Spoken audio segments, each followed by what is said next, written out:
Boa noite, estamos de volta ao Para Cá dos Montes, à quarta temporada. Olá, Ana. Olá, boa noite. Resististe a este verão louco em que fizemos quase 10 mil quilómetros, se calhar. Foi uma verdadeira aventura que valeu muito a pena. Valeu, sim, senhor. Quanto mais não seja por toda a gente que em casa também nos acompanhou, foram mais de 200 mil contactos que tivemos nas redes sociais, mais a experiência que tivemos aqui também a audiência na rádio, que também foi interessante, gerou muito interesse esta nossa aventura de verão. Estamos a escolher qual é a SIM que vamos fazer para o ano, certo? É a SIM ou os restaurantes, ou os hotéis, ou as linhas de comboio. É, exatamente. Sim. Estamos abertos a Sugestões, até porque o programa mais visto foi precisamente o programa da Linha do Douro em todas as plataformas, o último que fizemos, curiosamente também maior. Mas é também porque acho que é um assunto que está neste momento a interessar bastante aqui na região.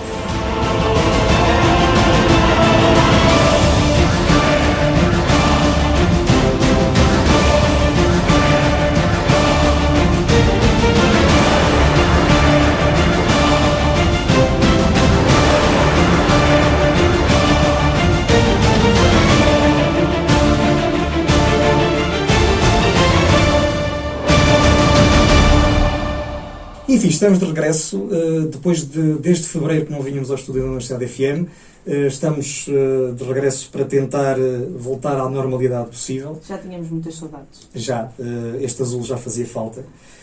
Também fazia falta lá em casa, passarmos um bocadinho deste azul para quem nos vê pelas redes sociais. E vamos voltar depois daquele conjunto de programas que fizemos sobre o Covid e sobre a forma como a região estava a dar resposta, e também acho que conseguimos fazer um conjunto de programas interessantes com várias abordagens. Vamos tentar voltar a uma certa normalidade e a um conjunto de convidados que impactam a região. No fundo é essa a nossa matriz. E a nossa primeira convidada de hoje, Ana. Nossa primeira convidada desta nova temporada é Isabel Ferreira, Secretária de Estado da Valorização do Interior, cargo que ocupa desde outubro do ano passado e que prefaz precisamente um ano, no próximo dia 26. Antes de chegar a este cargo, um vasto percurso na vida académica e científica em Portugal e no estrangeiro, confirmado por diversas publicações de grande relevo e importância. Saiu da vice-presidência do Instituto Politécnico de Bragança para uma Secretaria de Estado que se divide entre o interior transmontano e Lisboa. Foi minha professora de Bioquímica. Embora tu já não tenhas? Não. Bem-vindo ao nosso programa. Obrigada. Eu é que agradeço. Muito obrigada e aproveito para vos dar os parabéns por este programa com tanta audiência. Sim, obrigado. Nós gostamos de acreditar que sim, pelo menos o Facebook diz-nos que sim, e de facto já começamos a ser reconhecidos na rua às vezes. Se não acreditássemos, não tínhamos continuado na quarta temporada. Mais mesmo, muito bem-vindo então ao nosso programa. A primeira pergunta que lhe colocávamos, a Secretaria de Estado de Valorização do Interior que ocupa foi criada no anterior governo de António Costa, manteve-se neste atual elenco governativo. Quais têm sido as linhas de ação desta Secretaria de Estado, que está inserida no Ministério da Coesão Territorial? Pois, eu ia começar por aí. Manteve-se e ganhou força, porque há todo um Ministério novo, o Ministério da Coesão Territorial, que é um sinal claríssimo do Governo para o compromisso do olhar de forma diferenciada para os territórios, sobretudo os territórios do interior. E nessa perspectiva, a Secretaria de Estado da Valorização do Interior tem já tido a oportunidade de implementar o Programa de Valorização do Interior, que foi revisto em fevereiro no Conselho de Ministros descentralizado que houve em Bragança e, portanto, decorridos estes meses, já tivemos a oportunidade de colocar no terreno aquilo que são, enfim, a concretização das nossas linhas base para aquela que é a valorização do interior. E, como o próprio nome indica, e sendo eu também professora, que nunca deixo de ser, gosto de encontrar sempre a razão das coisas e explicar essa razão. Quando nós falamos em valorização, estamos a falar de projetos diferenciadores que potenciem o que de melhor tem cada território do interior.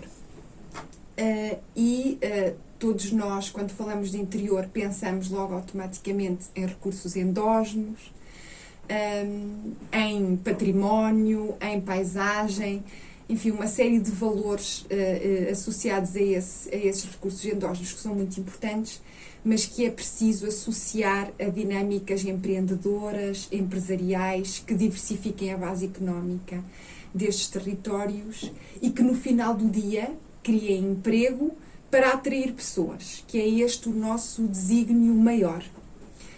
A questão do desafio demográfico é uma questão absolutamente central no panorama da União Europeia, inclusivamente, e em particular nestes territórios do interior que enfrentam, enfim, todas as dificuldades associadas a regiões de menor densidade populacional. Tem outras oportunidades, por outro lado, que certamente teremos ainda tempo para falar. Mas aquilo que eu queria destacar é que todas as nossas medidas têm como coluna vertebral a criação de emprego. Porque se nós criarmos condições de empregabilidade a famílias, essas pessoas que tenham a oportunidade de experienciar, viver no interior, não vão querer abandonar estes territórios onde existe uma enorme qualidade de vida, onde a segurança é ímpar, entre muitas outras qualidades e vantagens que existem associadas aos seus recursos de alto valor, recursos patrimoniais, culturais, paisagísticos, etc. E, portanto, precisamos de atrair estas pessoas criando oportunidades de emprego. E isso só se consegue quando nós temos cadeias de valor completas, quando conseguimos associar aquilo que é a agricultura, a floresta, os setores primários, à indústria, dar dimensão aos processos e trazer também muita inovação que permita chegar a produtos de alto valor acrescentado que tenham um verdadeiro impacto na economia dos territórios. Outra questão que eu queria destacar, que é muito importante, é a ligação aos centros do conhecimento e aos centros de inovação. Nós vemos, por todo o interior, inúmeros exemplos de projetos bem-sucedidos e projetos verdadeiramente capacitantes do território em estratégias que perduram ao longo do tempo. E essas estratégias têm sempre como ponto comum grandes lideranças, desde logo, obviamente que o papel das autarquias é muito importante, mas também o envolvimento de atores-chave, nomeadamente as suas empresas, mas muito os centros de conhecimento e os centros associados à inovação e à transferência de tecnologia. Porque são estes os centros que permitem, primeiro, formar recursos humanos e recursos humanos altamente qualificados, que são aqueles que fazem a verdadeira diferença nos territórios, porque estão capacitados para tal, porque têm criatividade para resolver problemas, mas para desenvolver também estratégias, encontrar planos de ação, procurar fontes de financiamento. E, portanto, são estes centros do conhecimento que permitem, por um lado, essa disponibilização de recursos humanos altamente qualificados, mas, por outro lado, a transferência de conhecimento para diferentes indústrias ou diferentes setores de atividade, no final do dia, tem um impacto muito grande naquilo que são os produtos finais. E introduzem depois valor ao longo de toda a cadeia. Portanto, quando pensamos em valorização do interior, pensamos sempre em abordagens integradas, multi-atores e de projetos verdadeiramente diferenciadores. Nessa perspectiva, também temos noção que é preciso medidas específicas para o interior. E quando dizemos medidas específicas para o interior, são medidas adaptadas a estes territórios que têm particularidades próprias. E por isso mesmo também temos disponibilizado um conjunto de apoios em exclusividade para os territórios do interior e que têm tido uma procura muito grande e que mostram, por um lado, que as políticas que estamos a desenvolver vão de encontro às necessidades do território, são bem aceites. Por outro lado, também demonstram grande dinamismo nestes territórios. Estou a falar de apoios que abrimos para, precisamente, a contratação de recursos humanos altamente qualificados, para a criação de emprego, nomeadamente pelo programa Mais Coeso Emprego. Também o apoio à inovação produtiva por parte das empresas, ao empreendedorismo qualificado ou à investigação e desenvolvimento tecnológico, para dar aqui alguns exemplos. Não queria deixar também de falar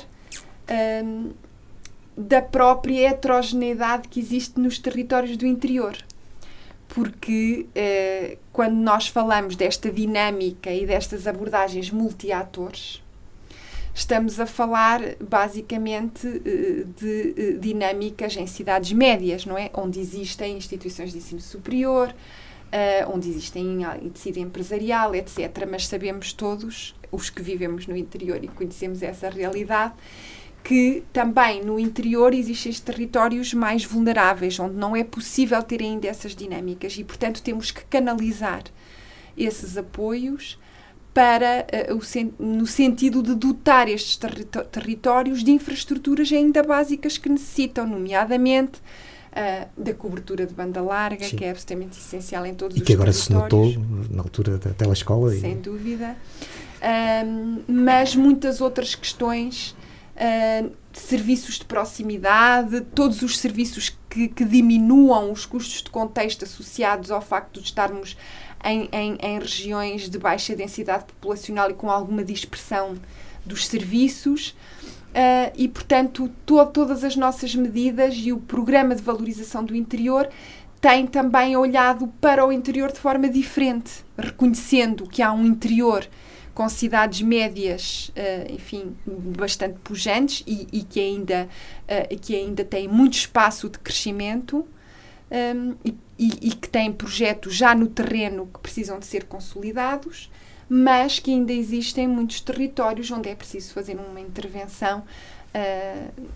intervenção grande, de base e, sobretudo, olhando para o mundo rural, fazendo aqui uma ancoragem àquele que é o mundo urbano e mais uma vez trazendo para a agricultura e para a floresta outros setores de atividade económica. Eu acho que já respondeu à nossa pergunta seguinte, que era relativamente à importância.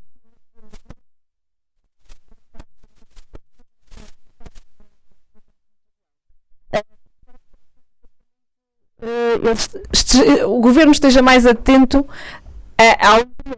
Sim, sem dúvida. Isto é um compromisso do governo, por isso mesmo criou esta Secretaria de Estado e agora o Ministério da Coesão Territorial. Portanto, isso não há qualquer dúvida, não é?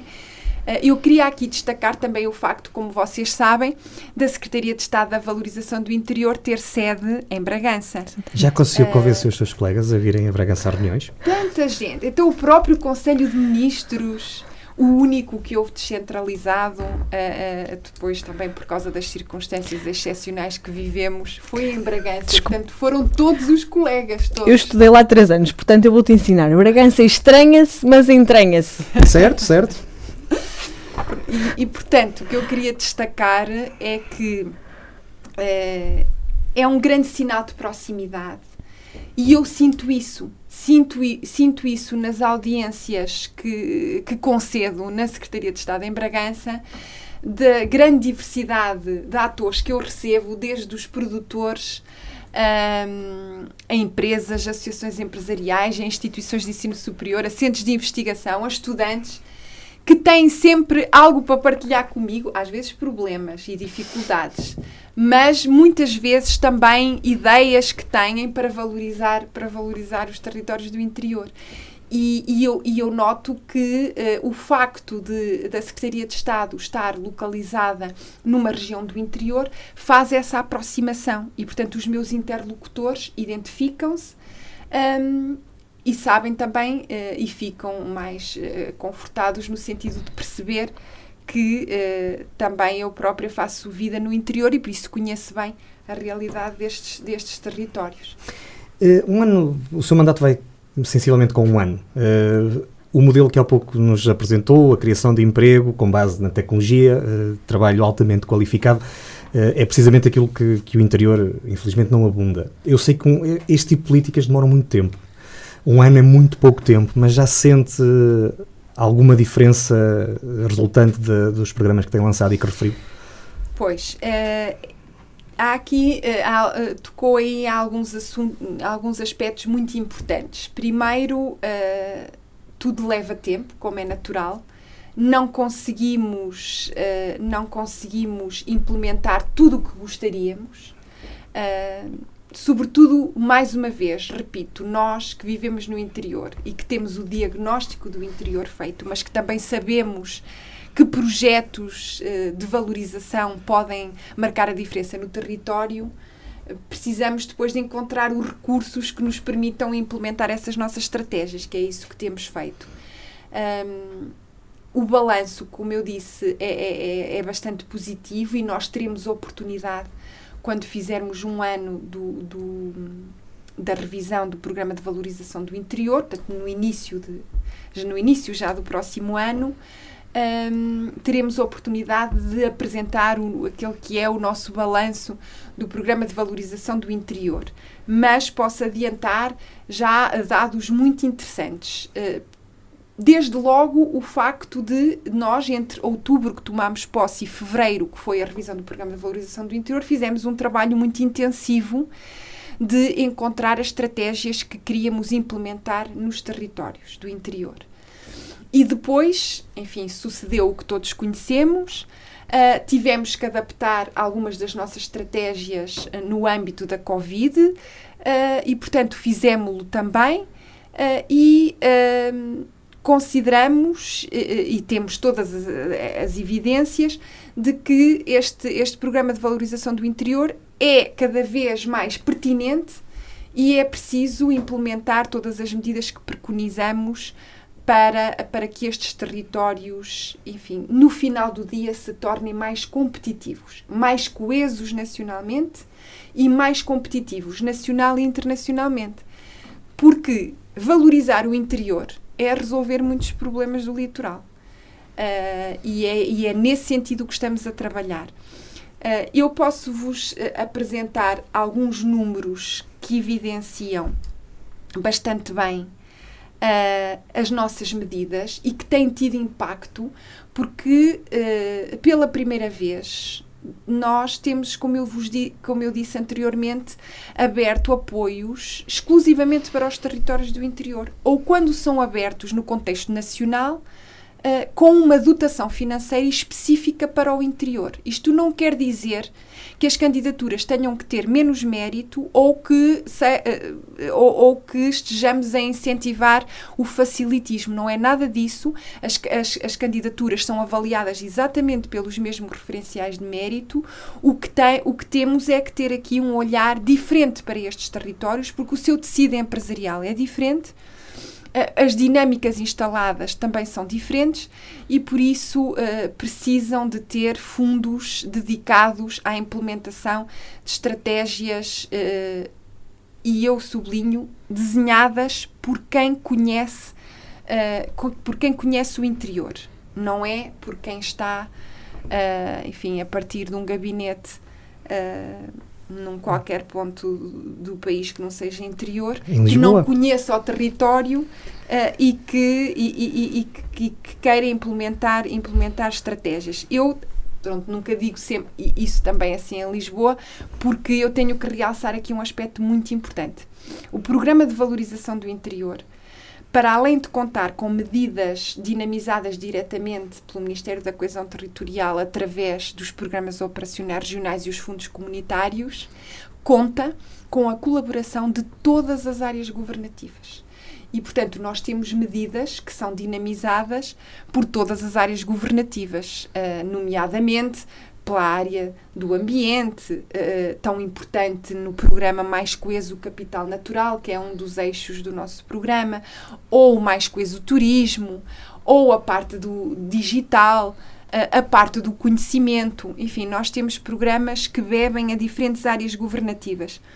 Mas das medidas que nós implementamos, porque também é muito bonito nós termos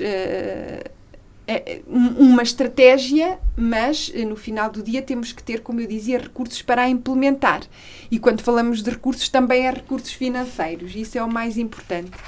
E o Ministério das Finanças está no terreiro de passo, portanto, não é? Exatamente, mas nós, para além do Ministério das Finanças, gerimos fundos comunitários. Claro. E, portanto, também aqui a questão é pôr os fundos comunitários, nomeadamente os de coesão, ao serviço da coesão territorial e da valorização do interior. Mas deixe-me que lhe pergunte nessa questão dos fundos comunitários. Por exemplo, uma região como a região do Norte, onde nós temos claramente ali uma zona litoral que é assimétrica de tudo o que é Vila Real, Bragança e os seus respectivos distritos. Nós corremos um certo risco, mesmo nessa discriminação positiva, acabamos por correr um certo risco de o Porto nos elevar os índices e acabar por eles próprios não sente... Eu percebo essa sua pergunta. Nós temos que perceber que, nomeadamente as áreas metropolitanas, precisam e continuam a precisar também de fundos comunitários para desenvolver várias das suas estratégias também. Mas por isso mesmo é que é importante haver uma Secretaria de Estado da Valorização Claro. do Interior, que garante, nomeadamente naquilo que falávamos há pouco, destes apoios que vamos abrindo, que há um envelope financeiro para os territórios do interior e, portanto, essa questão não se coloca, Mitiga-se, porque só muito bem. têm acesso os territórios do interior. Para lhe dar um exemplo, na medida Mais Coesemprego, que é uma medida de apoio à criação de emprego e que financia a fundo perdido postos de trabalho, e ainda mais um 40% de adicional para investimento naquilo que for necessário associado a estes postos de trabalho. Nós abrimos um aviso com uma dotação de 90 milhões de euros e tivemos candidaturas de mais de 400 milhões de euros. Portanto, estão a ver que foi realmente uma procura avassaladora. No interior, tivemos quase 3 mil candidaturas. Portanto, a maior parte as candidaturas são no interior. Depois, por exemplo, no nosso aviso aberto de recursos humanos altamente qualificados, que está só para os territórios do interior, quer para empresas, quer para entidades do sistema científico e tecnológico, nós também abrimos com uma dotação de 18 milhões de euros, ainda está aberto e já temos intenções de investimento no valor de 32 milhões de euros. E isto acontece nos outros avisos, no da inovação produtiva, que está aberto também só para territórios do interior. Estamos a falar já de mais de 425 candidaturas.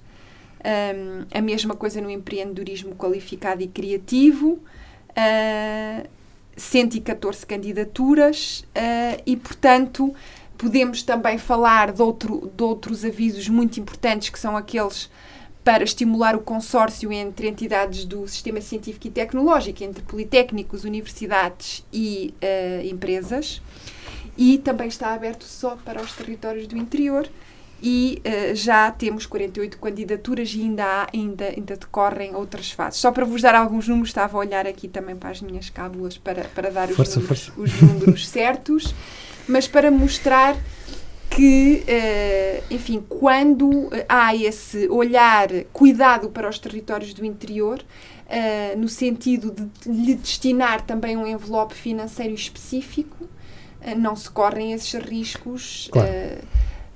Sobretudo na Zona Norte, que, como diz, é muito heterogénea e tem no mesmo programa operacional uma área metropolitana e zonas do interior. Nós tivemos a oportunidade de ver isso este ano durante o verão, quando corremos os municípios todos da Cime Douro. Sim, isso já se nota... Que é um território muito diferente. Muito diferente. Nota-se já bastante... O que nós não podemos e eu não gosto desse discurso, nem de o ter, nem de o ouvir, nós não precisamos de tirar ao litoral para pôr no interior. Não, só precisamos de equilibrar. Nem vice-versa, não é? Portanto, nós temos que fazer a utilização dos fundos, nomeadamente os fundos comunitários, da forma mais racional, que permita um desenvolvimento, como estavam a dizer, equilibrado de todas as regiões. Porque as áreas metropolitanas também têm imensos desafios pela frente, mas se calhar, ao resolver alguns problemas do interior, resolvemos também os do litoral, nomeadamente aqueles que resultam de uma pressão maior em termos de densidade populacional nessas áreas. Quais é que são os objetivos, os seus objetivos a curto prazo, curto-médio prazo? Os objetivos, é assim, eu estou num governo que tem grandes opções, que tem objetivos específicos, tem também desafios globais, porque não podemos esquecer que estamos... não podemos esquecer, é uma realidade que nos favorece a todos. Estamos também num contexto europeu com desafios globais e, portanto, tudo aquilo que estivemos a conversar são desafios que eu tenho ainda a curto e a médio prazo, porque aqui não há medidas instantâneas e quando uma medida como estas que eu vos falei tem uma adesão tão grande, nós queremos continuar a mantê-la, reforçá-las. Por exemplo, no caso do Mais Coisa Emprego, tantas candidaturas que houve, se nós virmos que agora estamos em fase de avaliação e análise das candidaturas, se houver candidaturas de mérito, nós queremos apoiá-las, seja no Mais Coisa Emprego, seja em que medida for, enquanto houver mérito dos projetos.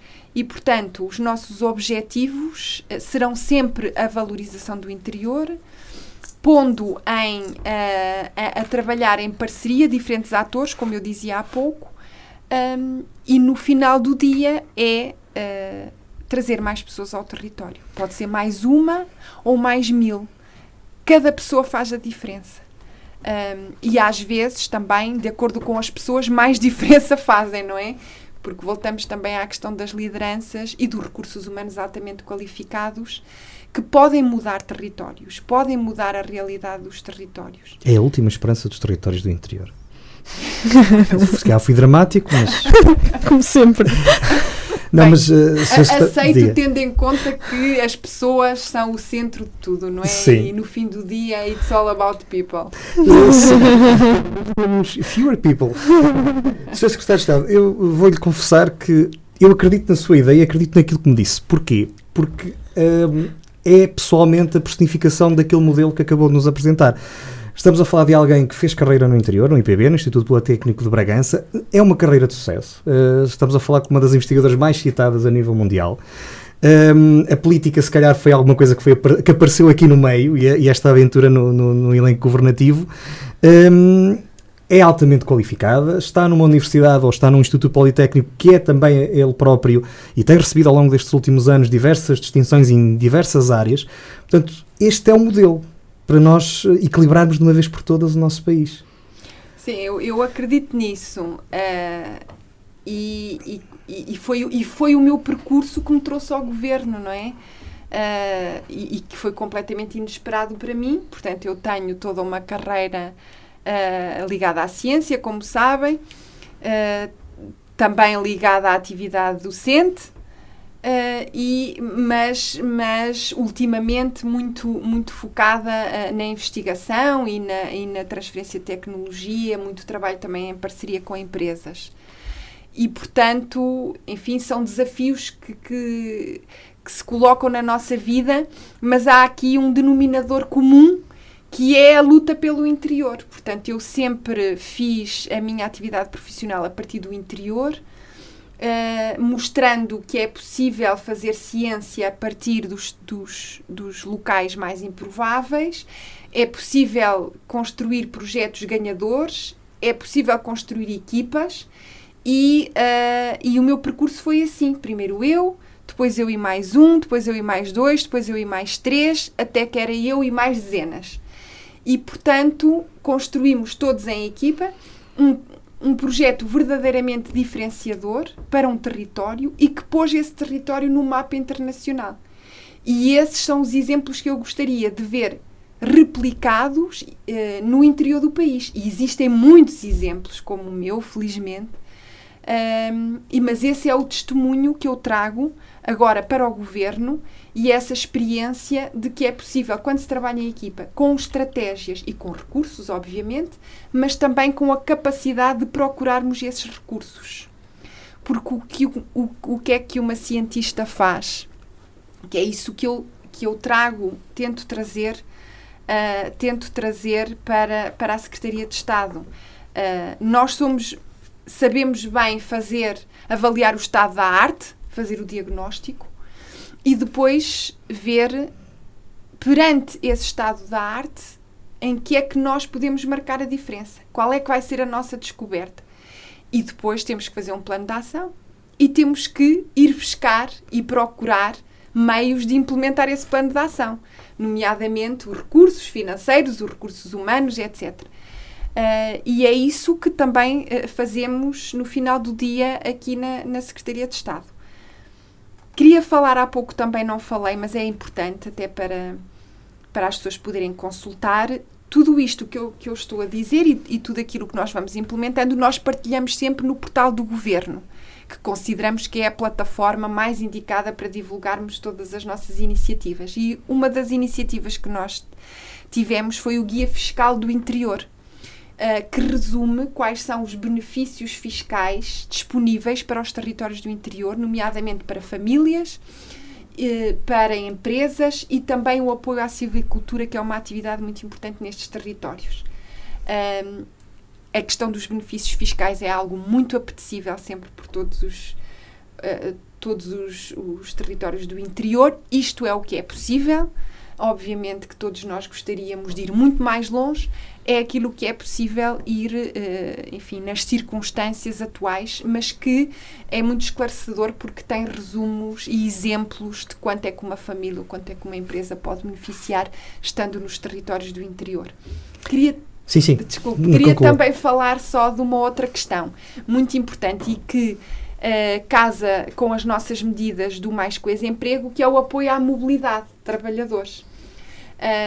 Nós temos estado a lançar também vários programas de apoio à mobilidade, nomeadamente o Trabalhar no Interior, e em colaboração com o Ministério do Trabalho, da Solidariedade e da Segurança Social, em que se dá um incentivo ao trabalhador que vem de fora do interior trabalhar para os territórios do interior. Já tem tido muita gente a aderir ou ainda não ainda é prematuro? Sim, já temos candidaturas, já temos mais de 40 candidaturas, este era o último número que eu tinha, de qualquer forma abriu no mês, portanto estamos em outubro, abriu em setembro, e portanto estamos à espera ainda de mais candidaturas. Depois, também há o compromisso do Governo de apoiar essa mobilidade de trabalhadores no seio da administração pública, claro, que é ainda uma medida mais apetecível, porque este programa do Trabalhar no Interior apoia a mobilidade de trabalhadores, mas também no âmbito de empresas e do setor privado. E, portanto, penso que assim fica completa esta trilogia do que é o apoio ao emprego, o apoio à mobilidade pessoas para o interior e o apoio, enfim, a toda a atividade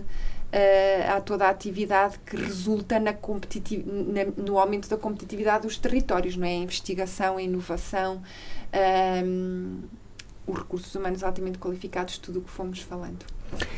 Nós vamos fazer agora uma pequena pausa, precisamente porque vamos introduzir no nosso programa uma novidade que veio do verão. Este ano há muitas novidades. Até há o Presidente da Associação tem água. Canecas. Não tem o afamado vinho do Douro. Deixamos isso para a próxima. Deixamos para a hora de vácuo. Bom, nós voltamos a seguir ao próximo bloco informativo.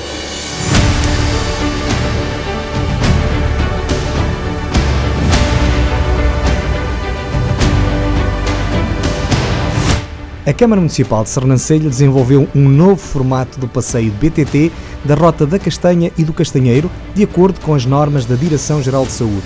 Entre os dias 16 de outubro e 15 de novembro, haverá vários horários de partida em que cada grupo tem um limite de 10 participantes. A oportunidade é única de usufruir dos trilhos do concelho enquanto se continua a promover a castanha. As inscrições são gratuitas, mas obrigatórias e têm que ser feitas até 2 dias antes da data em que pretende realizar o passeio. A Câmara Municipal de Mesão Frio está a disponibilizar gratuitamente barreiras de proteção automóvel em acrílico para todos os táxis que possuem licenciamento de atividade na área do concelho, possibilitando a separação física entre condutores e passageiros. Uma iniciativa que vem no seguimento do cumprimento das normas de contingência veiculadas pela Direção-Geral de Saúde como meio de prevenir o contágio pela Covid-19 e e proteger a saúde pública.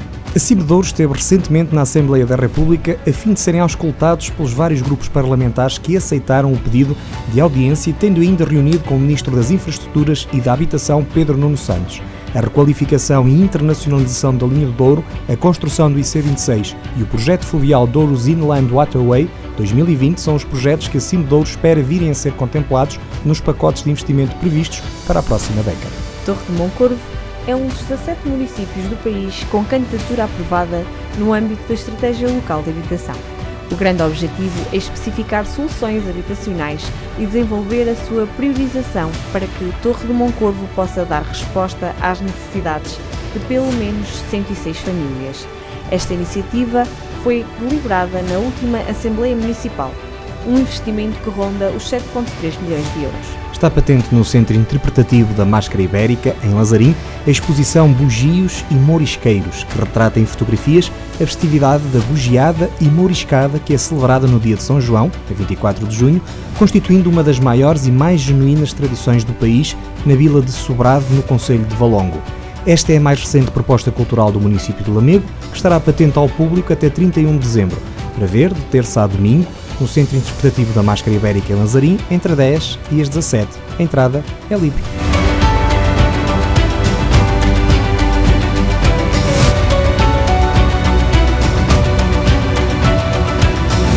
Rádio Universidade sempre no ar! Depois da volta pela região, que vamos fazer agora todas as semanas um bocadinho, durante alguns minutos, para mantermos também o espírito de verão, voltamos à conversa com a Sra. Secretária de Estado da Valorização do Interior. Uma das vantagens desta Secretaria de Estado estar em Bragança é precisamente a proximidade com a Espanha. Afinal de contas, o nosso país está quase todo próximo com a Espanha, não é assim tão grande. Participou ativamente na elaboração da Estratégia Comum de Desenvolvimento Transfronteiriço, que serviu de base à Cimeira Ibérica da Guarda, mas já há muito tempo que Portugal e Espanha não se sentavam na mesa das negociações para alinhar estratégias comuns, verdade?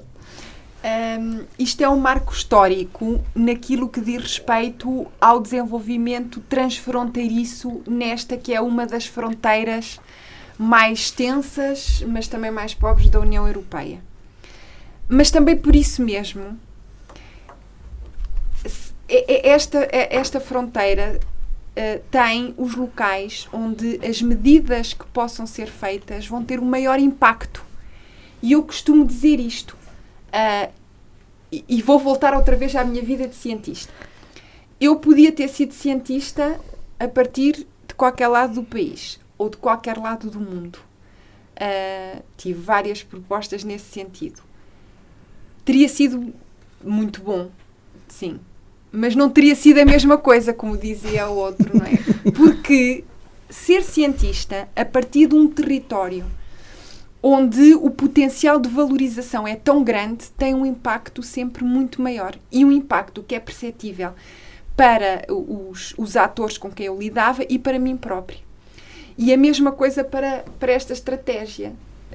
Tudo aquilo que se possa fazer de um olhar diferenciado, de um investimento nesta zona da fronteira, nesta zona de Portugal, na fronteira Portugal-Espanha, tem um impacto enorme.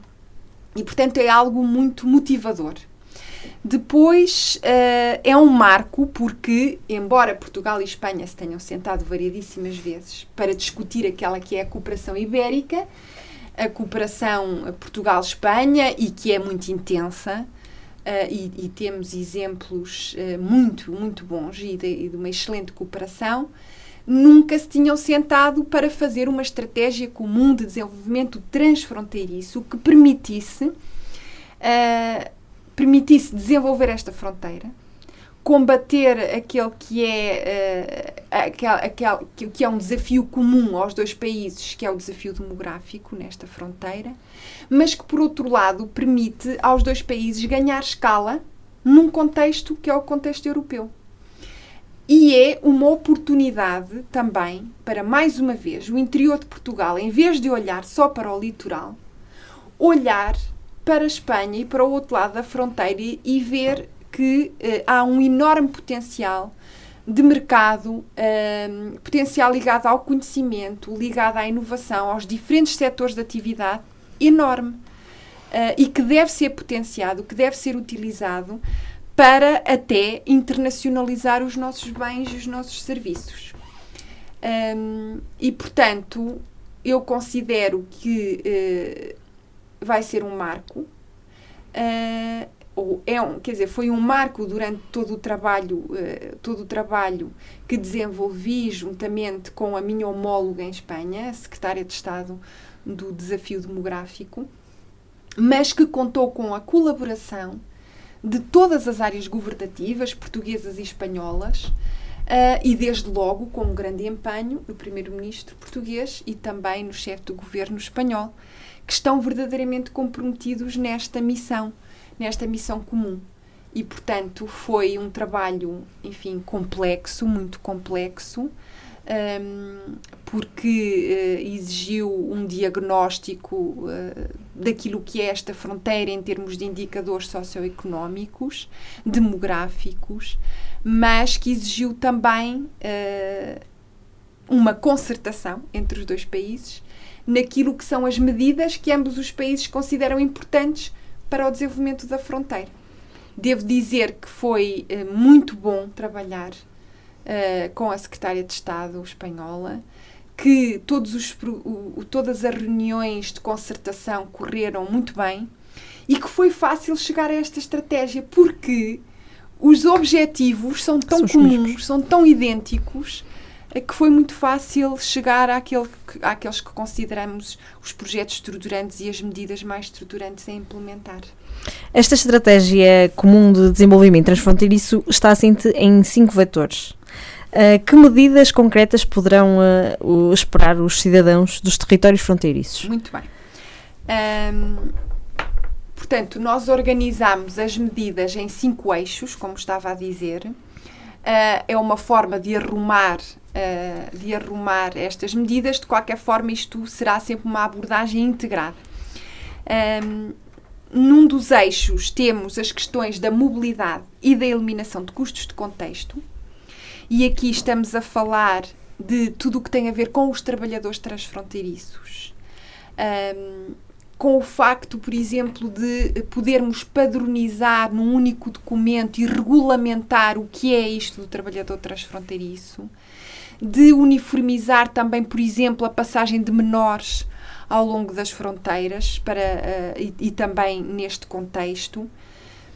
Estamos a falar depois de um outro eixo, que é o eixo das infraestruturas e da conectividade territorial ligado às vias de comunicação, rodoviárias e ferroviárias, mas também à rede móvel, nomeadamente projetos piloto 5G associados a corredores rodoviários. Esta conectividade territorial vai permitir, e algumas das ligações, como falávamos há pouco, por exemplo, uma ligação Zamora-Bragança, por exemplo, vai beneficiar, não é só Bragança, é toda uma região que fica com uma centralidade ibérica e uma centralidade no espaço europeu privilegiada em relação aos territórios do litoral. E, portanto, era uma mensagem também que eu queria deixar, que a valorização do interior começa nos territórios do interior, pelos agentes do interior. E a coesão territorial também começa por coesão em cada um dos territórios. E, portanto, nós temos que devemos todos ter a capacidade de ver como é que se pode beneficiar de uma forma mais global a partir de medidas específicas. Depois temos um outro eixo ligado à gestão conjunta de serviços básicos em diferentes áreas, nomeadamente nas áreas da educação. Nós temos vários projetos de escolas bilingue que queríamos potenciar na zona da fronteira e tantos exemplos bons que temos do ensino do espanhol do lado de Portugal e que queremos ter a mesma coisa em Espanha, mas também os serviços ligados à saúde e serviços sociais, por exemplo, Eu li qualquer coisa sobre, por exemplo, sobre o número de emergência médica. Sim, isso é muito importante. Por exemplo, quando ligar o 112, vir a equipa de emergência médica que está mais próxima, independentemente de estar em território português ou espanhol. Isso é, enfim, fantástico.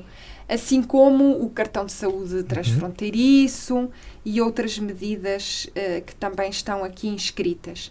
Também medidas ligadas à proteção civil e tudo aquilo que os dois países viram vantagem em provisão conjunta. Obviamente que nenhuma estratégia põe em causa a soberania dos Estados e isso foi sempre respeitado, claro, e é a primeira prioridade. Mas nessa lógica de haver objetivos absolutamente comuns, de partilhar todos estes serviços e de partilhar estes recursos é muito importante. E nesta perspectiva também já há uma grande colaboração, nomeadamente ligada aos incêndios e ao combate aos incêndios florestais e que queremos também potenciar. Depois temos todas as medidas ligadas ao desenvolvimento económico e à inovação territorial. Aqui estão as estão as medidas também ligadas às empresas, de cariz económico, de atração de pessoas, de fixação de pessoas, de dinâmicas empreendedoras e empresariais. Depois temos todas as medidas ligadas ao ambiente e nós não nos podemos esquecer que temos até inclusivamente várias áreas protegidas que são transfronteiriças e que justificam estas abordagens integradas, mas também ligadas às energias, nomeadamente às energias renováveis, aos próprios centros urbanos, à cultura. Houve épocas em que havia uma agenda cultural transfronteiriça entre cidades de Trás-os-Montes e cidades espanholas, que depois se perderam essas práticas e que nós gostaríamos de recuperar. Enfim, muitas outras medidas também ligadas aos centros de conhecimento transfronteiriços e, portanto, em breve vão conhecer detalhadamente toda esta estratégia. Eu queria também realçar aqui a colaboração de muitos atores que no terreno já fazem diariamente uma cooperação transfronteiriça. Estamos a falar dos agrupamentos europeus de cooperação territorial, estamos a falar das eurocidades, das diferentes comunidades de trabalho transfronteiriças que também, melhor do que ninguém, sentem custos de contexto envolvidos nesta fronteira e que todos podemos agora em conjunto diminuir, harmonizar procedimentos e facilitar também esta mobilidade transfronteiriça, ou seja, no fundo, fazer com que a fronteira não exista. Não exista, obviamente, como eu dizia, sem pondo em causa a soberania dos Estados. Isso é muito importante e, sobretudo, quando nós falamos com os presidentes das eurocidades ou destes agrupamentos europeus de cooperação territorial, eles fazem já tantos projetos de cooperação neste sentido que nós precisamos de lhe dar escala e de os tornar transversais. E muitas destas medidas não exigem recursos financeiros. Atenção, algumas existem, e o Sr. Primeiro-Ministro já teve a oportunidade de dizer quais é que eram as ligações rodoviárias, até porque vão ser financiadas no âmbito do Programa de Recuperação Económica, e este é mais um sinal de como o Governo está comprometido nesta estratégia, porque não só vai apresentar esta estratégia no sábado, não é?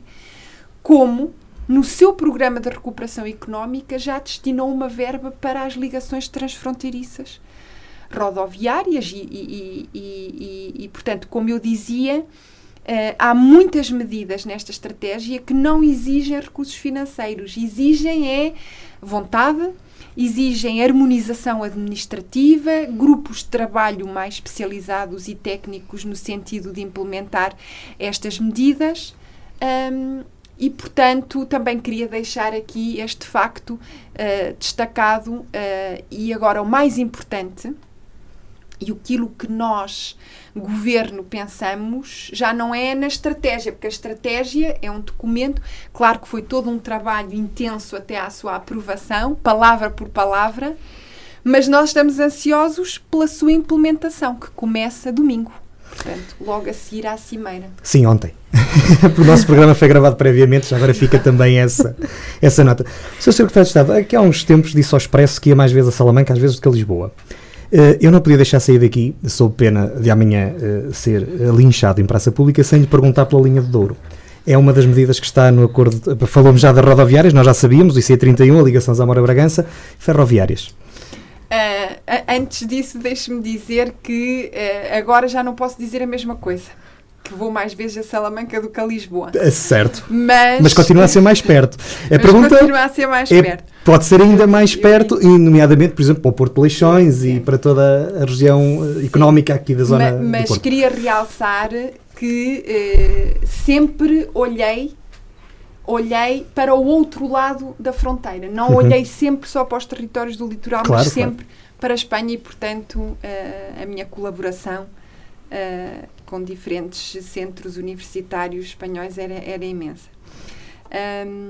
Relativamente a essa questão que me pergunta, tudo o que é ligado à rodovia, à ferrovia, é da competência do Sr. Ministro das Infraestruturas e da Habitação. Depois deixa-nos o número dele, então. Mas devo dizer que no que diz respeito a estas questões que estão na estratégia, isto exigiu acordo entre os dois países. E eu queria também deixar aqui bem claro que, especificamente neste eixo, as nossas propostas eram mais do que aquelas que conseguimos depois ver consensualizadas pelos dois governos. De qualquer forma, o investimento nessa linha está a ser feito. Certamente das infraestruturas podem especificar muito bem qual é que é esse investimento e dar-vos informação detalhada, e eu depois também vos posso dar, porque eu tenho essa informação e tive o cuidado de eu obter, e portanto fico tranquila relativamente a esse aspecto, porque a aposta na ferrovia é uma aposta também deste governo, e que será implementada também nos próximos anos, e a linha do Douro não é esquecida. E é uma das maneiras também de desencravarmos um bocadinho aqui a região. Sem dúvida. E começarmos a fazer como a Sra. Secretária de Estado e olhar um bocadinho para o outro lado. Exatamente. Sim. Fica também a saber que programa em que não se fala da linha do Douro não é programa de Para Cá dos Montes. É o assunto da região, não temos hipótese. Eu também não disse o contrário. Mas eu acho muito bem, porque qualquer linha, qualquer acessibilidade, e eu aproveito aqui para falar de um outro assunto que ainda não tínhamos conversado, do ponto de vista do Ministério da Coesão Territorial e da Secretaria de Estado da Valorização do Interior, nós temos a consciência que melhorar as acessibilidades dos territórios é muito bom para a sua competitividade e para a atração de pessoas e para a fixação de pessoas. Portanto, nós seremos sempre defensores do investimento na linha do Douro, como em todas as acessibilidades. Depois, a outra questão é a questão das prioridades e, sobretudo, quando essas prioridades têm que ser acertadas com outro país. De qualquer forma, queria também realçar que há muitas outras acessibilidades, formas de acessibilidades, sem ser estradas ou ferrovia, não é? Nós podemos... Mas nós ainda temos tão pouco nas duas partes. Sem dúvida. Mas queria aqui destacar, por exemplo, a questão das ferramentas digitais, que ainda não falámos, e que eu acho importantíssimo para os territórios do interior.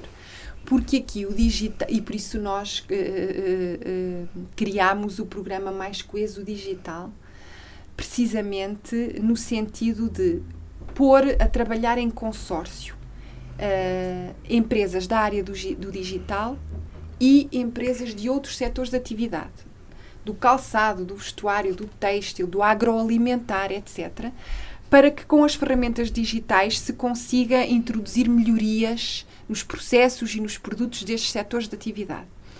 E depois, por outro lado, as ferramentas digitais têm um enorme potencial para aproximar os cidadãos entre si, e tivemos todos agora uma experiência acelerada sobre isso, e entre os cidadãos e os serviços. E, portanto, também nós somos defensores dos teleserviços, do teletrabalho, e quando eu falo em teletrabalho, não falo do trabalho a partir de casa de forma isolada, portanto, o conceito de teletrabalho é um conceito de trabalho à distância, mas que pode ser feito em centros preparados para esse efeito.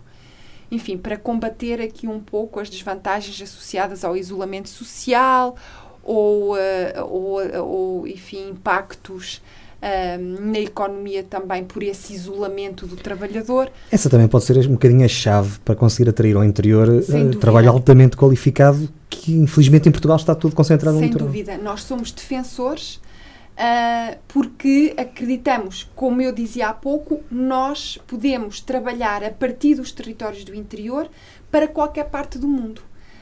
E em projetos diferenciadores e capacitantes do território. Claro. Portanto, é uma ferramenta com muito potencial para o interior e na qual estamos a trabalhar também.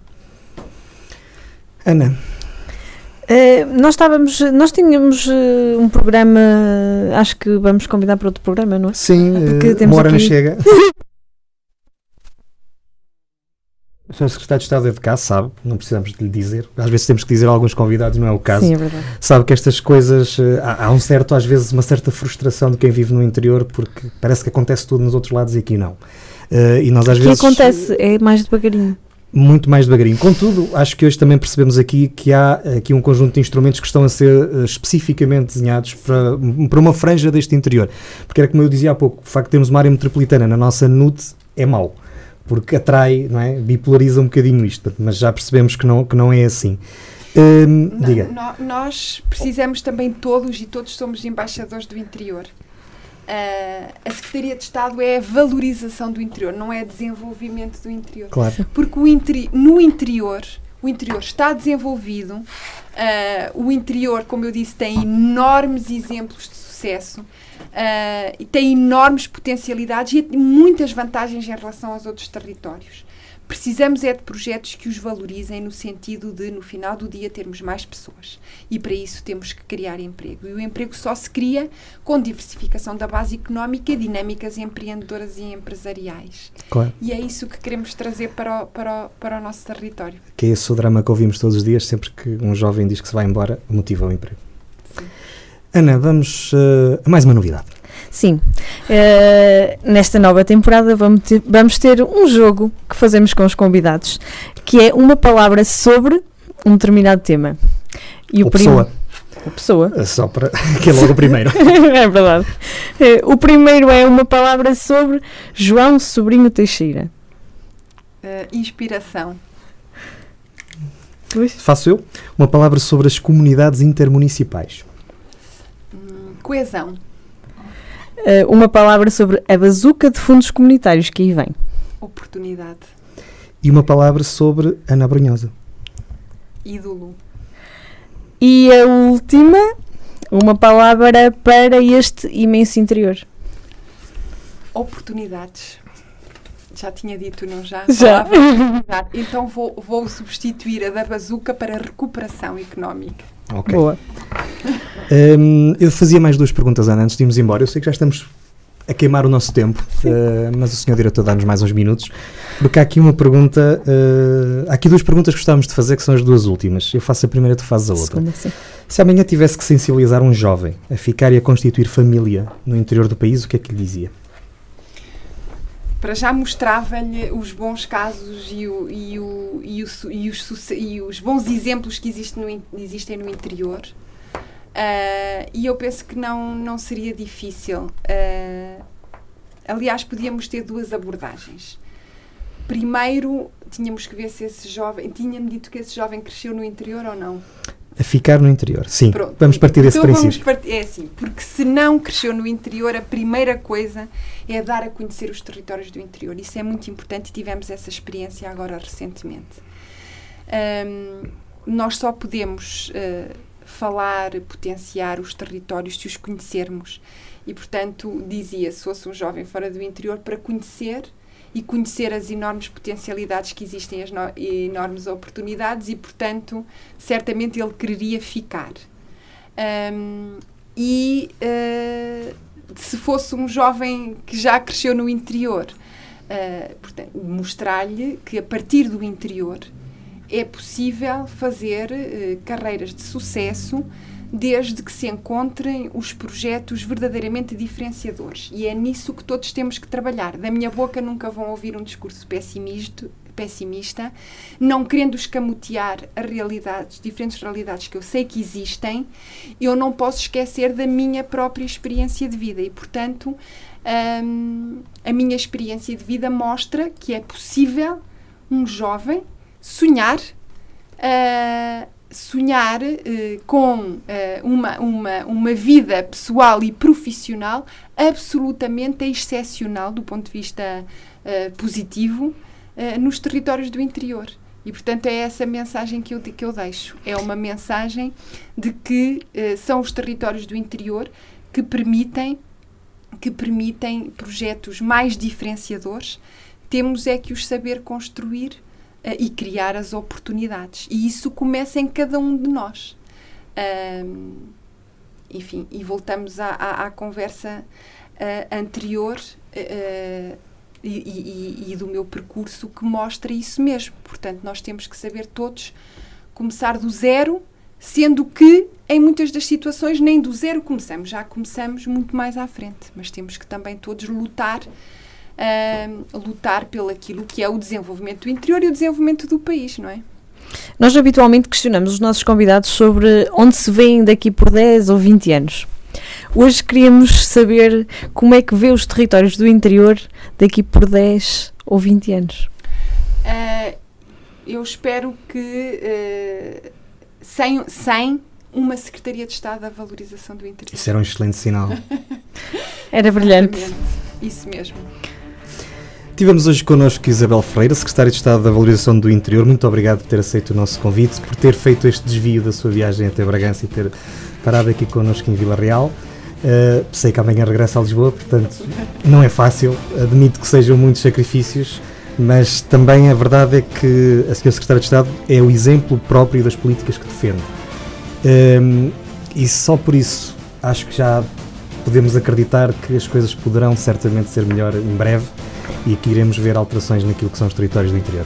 Muito obrigado por ter estado no nosso programa. Eu é que agradeço. Muito obrigada, foi um gosto. Felicidades. Obrigada. Quanto a nós, é o costume. O Para Cá dos Montes é uma coprodução da Universidade FM com a Associação Valdouro e já sabe, se perder a emissão, nós estamos em todas as plataformas digitais. Exceto a Netflix e a Disney, agora temos uma nova. Essa foi boa.